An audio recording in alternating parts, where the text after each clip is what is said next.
dear friends, Kitchen Petals in the പുതിയൊരു എപ്പിസോഡിലേക്ക് എല്ലാവർക്കും സ്വാഗതം. ഇന്നത്തെ നമ്മുടെ വീഡിയോ നമ്മുടെ വീട്ടിൽ സാധാരണ അപ്പം ഉണ്ടാക്കാറുണ്ട്. എല്ലാവർക്കും തന്നെ അപ്പം കഴിക്കാൻ ഇഷ്ടമാണ്. നമ്മളിൽ ചിലരെങ്കിലും അപ്പം ഉണ്ടാക്കുമ്പോൾ പല ബുദ്ധിമുട്ടുകളും നേരിടുന്നുണ്ടാകും. ചിലപ്പോൾ ചട്ടിയുടെ അടിയിൽ പിടിക്കും, അല്ലെങ്കിൽ അപ്പം അത്ര സോഫ്റ്റ് അല്ലായിരിക്കും, ടേസ്റ്റി അല്ലായിരിക്കും, അങ്ങനെയുള്ള പല ബുദ്ധിമുട്ടുകളും ഉണ്ടായിട്ടുണ്ടാകാം. ഇന്നത്തെ വീഡിയോയിലൂടെ കാണാൻ പോകുന്നത് നല്ല സോഫ്റ്റ് ആൻഡ് ടേസ്റ്റി ആയിട്ടുള്ള ഒട്ടും അടിക്ക് പിടിക്കാത്ത അപ്പം ഉണ്ടാക്കാനായിട്ട് നമ്മൾ ശ്രദ്ധിക്കേണ്ട കാര്യങ്ങൾ എന്തൊക്കെയാണെന്നാണ്. നല്ല സോഫ്റ്റ് ആൻഡ് ടേസ്റ്റി ആയിട്ടുള്ള അപ്പം കിട്ടുന്നതിനായിട്ട് നമ്മൾ അരി അരയ്ക്കുമ്പോൾ അല്പം പാല് കൂടി ചേർത്ത് കൊടുക്കുക. അല്ലെങ്കിൽ നമുക്ക് അരിയോടൊപ്പം തന്നെ അല്പം ഉഴുന്നും ആ ഉഴുന്ന് കുതിർത്ത വെള്ളവും കൂടി ചേർത്ത് കൊടുത്താലും നല്ല സോഫ്റ്റ് ആൻഡ് ടേസ്റ്റി ആയിട്ടുള്ള അപ്പം ഉണ്ടാക്കിയെടുക്കാവുന്നതാണ്. അതേപോലെ നല്ല തേങ്ങാവെള്ളത്തിൽ അപ്പത്തിനുള്ള പൊടി കുഴയ്ക്കുകയാണെങ്കിൽ ടേസ്റ്റ് കൂടും.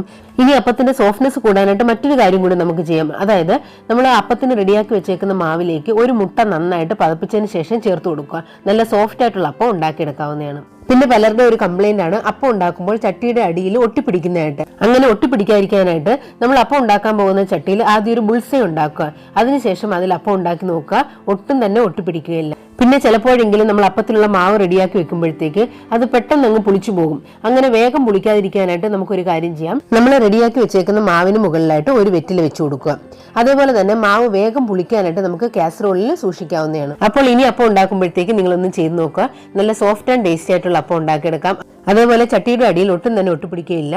നിങ്ങൾക്ക് ഈ വീഡിയോ ഇഷ്ടപ്പെട്ടെന്ന് വിചാരിക്കുന്നു. ഇഷ്ടപ്പെട്ടെങ്കിൽ വീഡിയോയ്ക്ക് ലൈക്ക് ചെയ്യുക. അതേപോലെ തന്നെ നിങ്ങളുടെ ഫ്രണ്ട്സിനും ഫാമിലിക്കും ഒന്ന് ഷെയർ ചെയ്ത് കൊടുക്കുക. ചാനൽ സബ്സ്ക്രൈബ് ചെയ്യാത്ത ആരെങ്കിലും വീഡിയോ കാണുന്നെങ്കിൽ ചാനൽ സബ്സ്ക്രൈബ് ചെയ്യാനും മറക്കരുത്. അപ്പോൾ നമുക്ക് അടുത്തൊരു വീഡിയോയിൽ കാണാം. ബൈ.